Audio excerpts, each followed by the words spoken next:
శ్రీ గురుభ్యో నమః. మద్గురుదేవులు చినరామచంద్రయార్లు వారి పాదపద్మములకు నమస్కరించుకుంటూ, శ్రీ సత్యానంద సత్యమయ్యార్లు వారికి నమస్కరించుకొని, శ్రీమద్భాగవత కృష్ణదేశకేంద్రులు వారు రచింపబడిన శక్తిద్వయ నిరాశకంబైన శుద్ధ నిర్గుణ తత్వ కందార్థ ధరువుల నుండి 5వ అధ్యాయము ఏరుకోపత్తి లక్షణము నుండి 19వ కందార్థం, క్రమ సంఖ్య 83.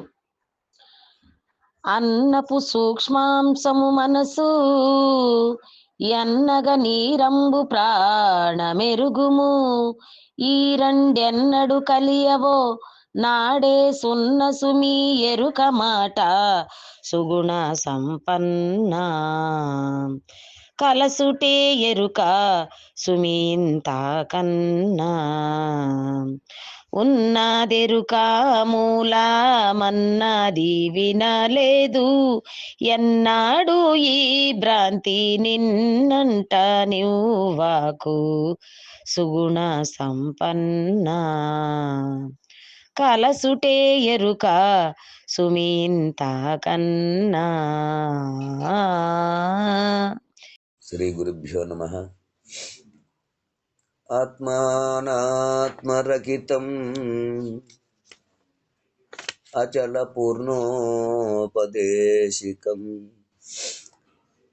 శ్రీ నిశ్చలానంద నారాయణ గురోర్శిష్యం శ్రీశైల వంశాంబుధిరేవ జాతం శ్రీ పరమానంద శంకరేంద్రం గురుం భజామి. మద్గురుదేవులు శ్రీ శ్రీ పరమానంద శంకర నారాయణ స్వామి వారి పాదపద్మములకు నమస్కరించుకుంటూ, శ్రీమద్ భాగవత కృష్ణదేశకేంద్ర ప్రభువులచే విరచితమైన శక్తిద్వయ నిరాశకమైన శుద్ధ నిర్గుణ తత్వ కందార్థ ధరువులు 5వ అధ్యాయము ఎరుకోత్పత్తి లక్షణము నుండి ఈరోజు మనము 19వ కందార్థాన్ని విచారించుకుంటున్నాము. అంటే క్రమ సంఖ్య 83. క్రిందటి కందార్థములో ఆధ్యారోప అపవాదాభ్యాం నిష్ప్రపంచం ప్రపంచతే అన్నట్లు జగత్తు రజ్జు సర్పం వలెను, కుందేలు కొమ్ము వలెను ఆధ్యారోప అపవాదములుగా ఈ లేని జగత్తును ఏ విధముగా ఉన్నట్లు కనిపించుచున్నదో ఆ సాంఖ్య సిద్ధాంతులు తెలుపుచుందురు అంటూ మనము క్రిందటి కన్నార్థములో విచారించుకున్నాము. ఇక తదుపరి కన్నార్థము 5వ అధ్యాయము ఎరుకోత్పత్తి లక్షణములో 19వ కన్నార్థము, క్రమ సంఖ్య 83, సృష్టి విధానము. అన్నపు సూక్ష్మాంశము మనస్సు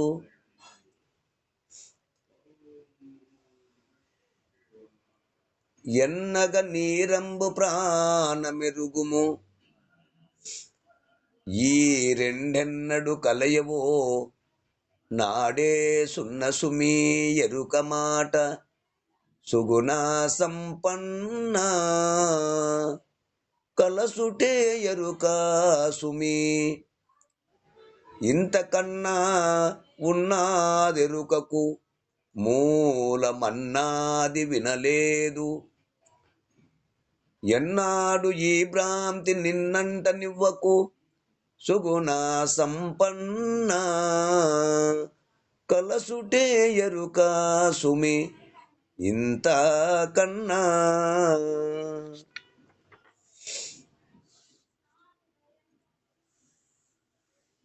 సుగుణ సంపన్న అంటే సద్గుణ సంపత్తు గల ఓ శిష్యుడా,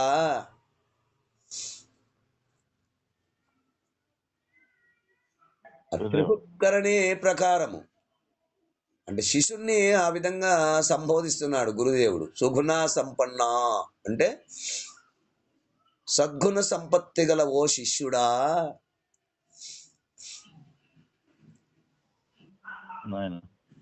త్రిహుత్కరణి, ఇక్కడ త్రిహుత్కరణి అనగా అనగా 3 విధములుగా పద్ధతులుగా. ఆ త్రిహుత్కరణి ప్రకారము అన్నపు సూక్ష్మాంశము మనసు. అంటే కఠినాంశము మనము తినగా అది సప్తధాతుమయమై సూక్ష్మాంశము మనస్సుగా మారును. ఇక్కడ కఠినాంశము అనగా అపృథ్వీభూత సంబంధమగు అకఠినాంశమగు ఆహారమును స్వీకరించుటలో, అంటే ఆహారమును భుజించుటలో అన్నము జీర్ణకోశములో పడి మనం భుజించినటువంటి యొక్క అన్నము అక్కడ అంటే జీర్ణకోశములో అచ్చట 3 భాగములై ఆ 3 భాగములలో స్థూలాంశము మలముగాను, ఇక మధ్యాంశము మాంసముగాను, సూక్ష్మాంశము మనస్సుగాను ఏర్పడుచున్నది. అంటే త్రిహుత్కరణి ప్రకారం అంటే ఈ విధముగా 3 విధములుగా ఏర్పడుచున్నది. ఎన్నగా అంటే విచారించగా నీరంబు ప్రాణమెరుగుము. ఇక మనము త్రాగు నీరు కూడా 3 భాగములై అందు ఆ నీరు స్థూలాంశము మూత్రముగాను, మధ్యాంశము రక్తముగాను, సూక్ష్మాంశము ప్రాణముగాను ఏర్పడుచున్నది. కలసుటే ఎరుక సుమి అంటే ఇట్లు ఈ 2 అన్న నీరములు 2 కలసుటే ఎరుక సుమి సూక్ష్మాంశములైన మన ప్రాణముల కలయికలో నేను అనే గుర్తు ఏర్పడును. అనగా నేను అనే ఎరుక ఏర్పడుచున్నది. అంటే నేను మేనులు ఏర్పడుచున్నవి. నేను అనగా మరి ఎరుక, మేను అనగా ఈ స్థూల శరీరము. ఇటు నేను మేనులుగా ఏర్పడుతున్నది. ఈ రెండెన్నడు కలియవో. ఏ 2 అంటే మన ప్రాణములు. ఆ మనస్సు యొక్క సూక్ష్మాంశము చేత ఏర్పడినటువంటి యొక్క మనస్సు, నీటి యొక్క సూక్ష్మాంశము చేత ఏర్పడినటువంటి యొక్క ప్రాణము. ఈ మన ప్రాణములు ఎప్పుడు కలిసి ఉండవో నాడు సున్న సుమి ఎరుక మాట ఆ రోజే లేకుండా పోతుంది. అయితే ఈ విషయాన్ని గురుమూర్తి ద్వారా ఈ 2 ఏ విధముగా కలవని ఎప్పుడు కలియవో, ఏ విధంగా కలియవో ఈ పద్ధతిని గురుమూర్తి ద్వారా వస్తునిశ్చయముగా విచారించిన వారికి అప్పుడే నేనను ఎరుకకు మూలము గాని స్థానము గాని లేవు. ఇంతకన్నా ఉన్నదెరుకకు అంటే నేను అను మననము అంటే ఏదైతే నేను అని అంటుందో ఆ నేను అను మనము గుర్తించే తెలివికి ఆ మూలమున్నది వినలేదు. ఆ ఎరుకకు మూలము గాని ఆధారము గాని మరొకటి ఉన్నవని అను మాట కనపడదు. కనుక ఎన్నడు ఈ భ్రాంతి నిన్నంట నివ్వకు. ఆ ఎరుకకు మూలము గాని ఆధారము గాని ఉన్నదనే మాట నీ మనసులోనికి రానివ్వకు. ఈ రహస్యము గురుముఖత విచారించి అస్వథాసిద్ధమైన పరిపూర్ణమునందు ఈ గుర్తుకు అనగా ఎరుకకు మూలము గాని ఆధారము గాని లేనిదని గ్రహించుము. ఎప్పుడు గురుమూర్తి ద్వారా విచారించి మనకు చాంద్రోపనిషత్తునందు ఇలా తెలుపబడుతుంది. ఏమని? అన్నమసితం త్రేధా విధీయతే తస్యాస్త విష్టో ధాతుస్తు సత్పురేశం భవతి యో మధ్యమస్తన్మాసః యో నిష్టస్తన్మనః. మరియు దాని కిందే हाफा पीत्वा स्त्रेधा विधायं ते तासां ह्यस्तविष्टो धातुस्तन्मात्र भवति यो మధ్యమస్థలోహిత యో నిష్టస్స ప్రాణ అని తెలిపినట్లుగా మనకిక్కడ ఆ చాంద్రజ్ఞోపనిషత్తులో తెలిపినట్లుగా మనకిక్కడ తెలియబడుతుంది. ఏమని అంటే భూతములలో పృథ్వీ, పదార్థములలో అన్నము, మరి స్థూలము మలము, మధ్యమాంసము మాంసము, సూక్ష్మాంశము శుక్లము, అతి సూక్ష్మాంశము మనస్సు, అధిష్టానము ఆత్మ. అంటే ఇక్కడ భూతముల్లో మొదట మనము పరిశీలిస్తే భూతములలో పృథ్వీభూతం, ఆ పదార్థములలో అన్నము. ఇక స్థూలముగా విచారించితే స్థూలము మలము, మధ్యాంశము మాంసము, సూక్ష్మాంశము శుక్లముగాను, అతి సూక్ష్మాంశము మనస్సుగాను, అధిష్టానము ఆత్మ. అట్లుగాని మనము మళ్ళీ క్రింద విచారిస్తే ఆ పృథ్వీభూతమును విచారించాం. జలభూతమును విచారిస్తే గనక భూతములలో జలము, పదార్థములో నీరు, స్థూలముగా విచారించినప్పుడు మూత్రము, మధ్యమాంసము రక్తముగాను, సూక్ష్మాంశము శోణితముగాను, అతి సూక్ష్మాంశము ప్రాణముగాను, అధిష్టానము వాయువుగాను. ఇక అగ్నిని విచారిస్తే గనక భూతములలో అగ్ని, పదార్థములలో చమురు, స్థూలము ఎముకలుగాను, మధ్యమాంసము మజ్జగాను, సూక్ష్మాంశము మేధస్సుగాను, అతి సూక్ష్మాంశము వాక్కుగాను, అధిష్టానము ఆకాశము. ఇట్లు మనము భుజించిన అన్నము అంటే పదార్థము జఠరాగ్ని పచనము చేయబడి అనగా జీర్ణించబడి అపచనము చేయబడి 3 భాగములుగా పరిణామము చెందుతున్నది. అది ఎట్లనగా త్రిహుత్కరణి స్వరూపముగా ఇప్పుడు మనము ఆ త్రిహుత్కరణి ప్రకారముగా మనము విచారిస్తే ఈ విధంగా ఉన్నది. అంటే ఇప్పుడు భూభూతముగా మనము విచారించినప్పుడు స్థూల భాగము మృతము పురీసములై బయటకు నెట్టబడుచుండును. మధ్య భాగము అన్న రసాదిక్రమము పరిణామమై మాంసమగుచున్నది. మరి సూక్ష్మ భాగము అనుతను భాగము చంద్రుని వలన వచ్చినటువంటి యొక్క అమృతము శుక్లమగును. ఇక అతి సూక్ష్మ భాగము మనస్సుకు బలము సంగుచున్నది.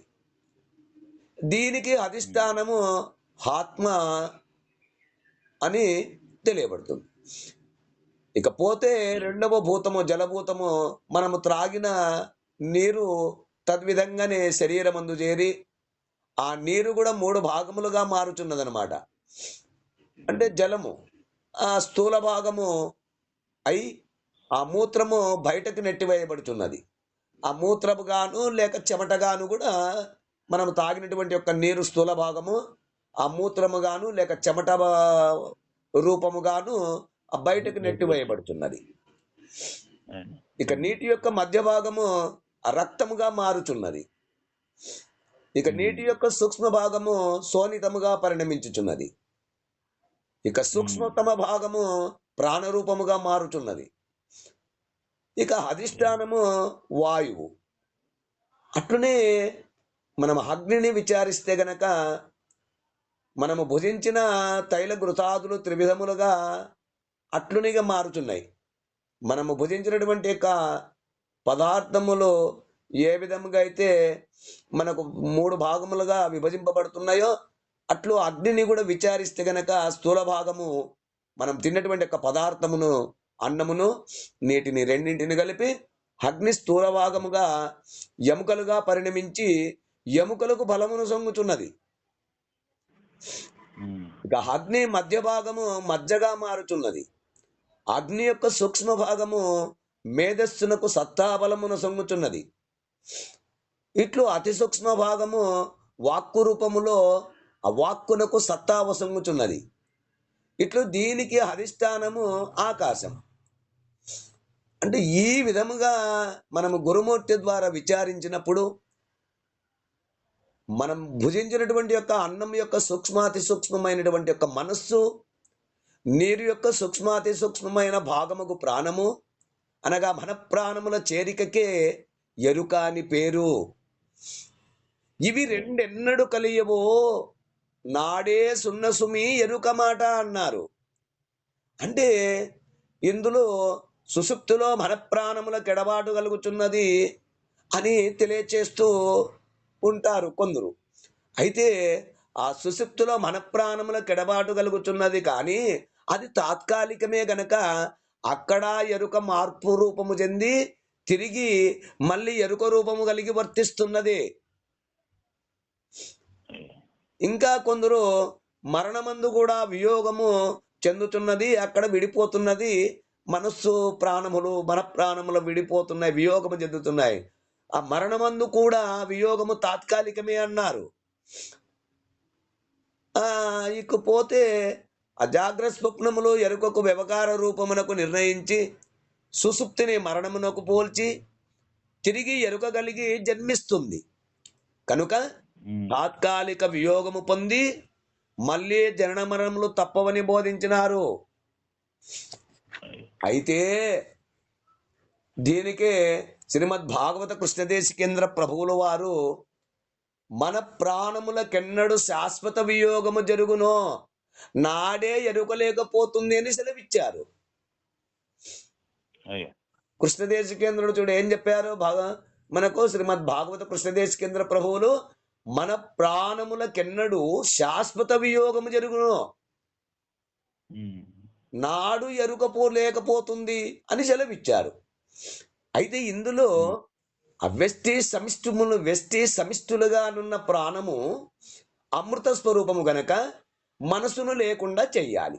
మొట్టమొదట చూడు, వ్యష్టి సమిష్టులుగానున్నటువంటి యొక్క ప్రాణము అమృత స్వరూపము గనక ఆ మనస్సును లేకుండా చెయ్యాలి.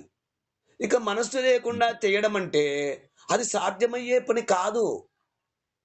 కనుక మనస్సు యొక్క మూలమును గుర్తెరిగి, మూలము అంటే ఎక్కడికి అంటే అది గురుమూర్తి ద్వారా మాత్రమే సాధ్యమవుతుంది. ఎట్లంటే నీ చూపు కానీ, నీ మనస్సు కానీ, నీ తెలివి కానీ ఎంతవరకు ప్రయాణం చేస్తుంది అంటే నీవు కింద నుంచి చూస్తే భూమి ఆకాశము రెండు ఏకమైనట్లుగాను, లేదా పైకి ఆకాశం వైపు చూస్తే ఆకాశము ఆకాశ మండలం పైన సూర్యచంద్రాదులు, సూర్యచంద్రాదుల పైన నక్షత్ర మండలం దాకా నీ చూపు ఎంతవరకు పోతుందో అంతవరకు నీ తెలివి ప్రకాశింపబడి నీ మనసు వికసిస్తుంది.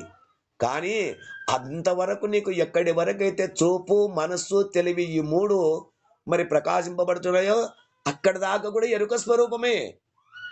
మరి నీకు చూపుకు గాని, తెలివికి గాని, ఆ తర్వాత మనస్సుకు కానీ అందనటువంటి చోటికి ఆ గురుమూర్తి ప్రబోధ ద్వారా నిన్ను ఆవలకు తీసుకుపోయి అక్కడ బోధించినప్పుడు అక్కడ నీకేమవుతుందంటే మన ప్రాణములు రెండు అక్కడ వియోగం చెందుతున్నాయి. కనుక ఆ మూలమును గుర్తిరిగి ఆ మూల వస్తువునకు అంటే ఏ మూల వస్తువునకు జగత్ కారణమైనటువంటి బ్రహ్మం ఏదైతే ఉన్నదో ఆ జగత్ కారణమైనటువంటి యొక్క మూల వస్తువు, దాన్ని కూడా వస్తువు, జగత్ కారణమైనటువంటి బ్రహ్మమును కూడా వస్తువు అని పెద్దలు తెలియజేశారు. మరి అట్టి ఆ జగత్తుకు కారణమైనటువంటి యొక్క మూలమును అంటే గుర్తెరిగి ఆ మూల వస్తువునకు ఆ పరిపూర్ణ పరబ్రహ్మమునందు మూలము గాని స్థానము గాని లేదని మనసు గుర్తెరిగిన నాడే ఎరుక భ్రాంతి శాశ్వత వియోగం చెందుతుంది. అప్పుడు ఆ యొక్క ఎరుక భ్రాంతి పూర్తిగా నశిస్తుంది. అంతవరకు భ్రాంతి తొలగదు. నీరాంశము అసృగ్బోధన సారము రేతస్సు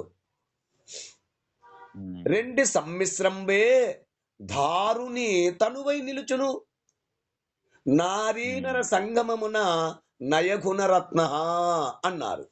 అంటే ఓ మంచి గుణవంతుడా, ఆ నీటి యొక్క సూక్ష్మాంశము వలన రక్తము, అన్నం యొక్క సారము సప్తధాతువులుగా ఏర్పడి అందులోదే ఆ శుక్ల శోణితములు అనగా రేతస్సు పురీష బీజము ఈ రెండును స్త్రీ పురుష కలయిక చేత చక్కగా శుక్ల శోణితములు మిశ్రమమై ఆ భూమిపై తిరిగి మళ్ళీ శరీరముగా గలుగుచున్నవి. కనుక మన సన్నపు సూక్ష్మాంశము విను జల సూక్ష్మాంశము వలన వెలసెను ప్రాణంబులు రెండు గలసి పిండంబన బ్రహ్మండంబనంగా బరగును వత్సా అంటూ మనకు మళ్ళీ ఇంకొక చోట ఆ విధంగా తెలియచేస్తున్నారు. అంటే కుమారా, అన్నం యొక్క సూక్ష్మాంశము మనస్సు, జలం యొక్క సూక్ష్మాంశము ప్రాణమును, ఈ రెండు కలిసి ఈ పిండాండ శరీరముగాను బ్రహ్మాండ శరీరముగాను జగత్తు ఏర్పడుచున్నది. కనుక రెండు రీతుల కనంబడుచుండే ఈ మేని చేత చూచి బయలును ఉద్దండత దీనుల్లెక్కనియుండుము దీనందు వాంత నుంచక శిష్య.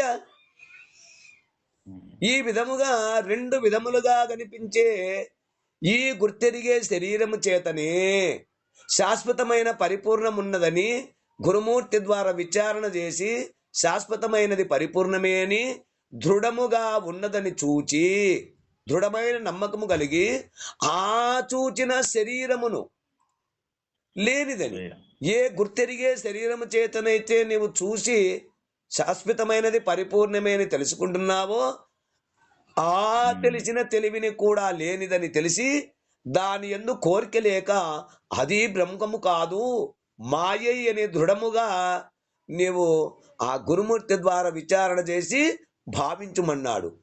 మరి ఇది శ్రీమద్భాగవత కృష్ణ విరచిత ద్వైతాద్వైతరహిత పరమతత్వే ఎరుకోత్పత్తి లక్షణం పంచమోధ్యాయ సమాప్త. అయితే ఈ కన్నార్థ భావాన్ని ఈ విధంగా అందిస్తున్నారు. ఈ కన్నార్థ భావాన్ని మీరు కూడా అందుకుంటారని కోరుకుంటూ, ఇంకా ఈ కన్నార్థ భావమును తమ తమ గురువుల ద్వారా విచారించి తెలుసుకుంటారని కోరుకుంటూ జై గురుదేవా. జై గురుదేవ. జై గురుదేవ. శ్రీ సద్గురు ప్రభు మహారాజ్ కి జై. ఎరుకోపత్తి లక్షణం 5వ అధ్యాయము సంపూర్ణం.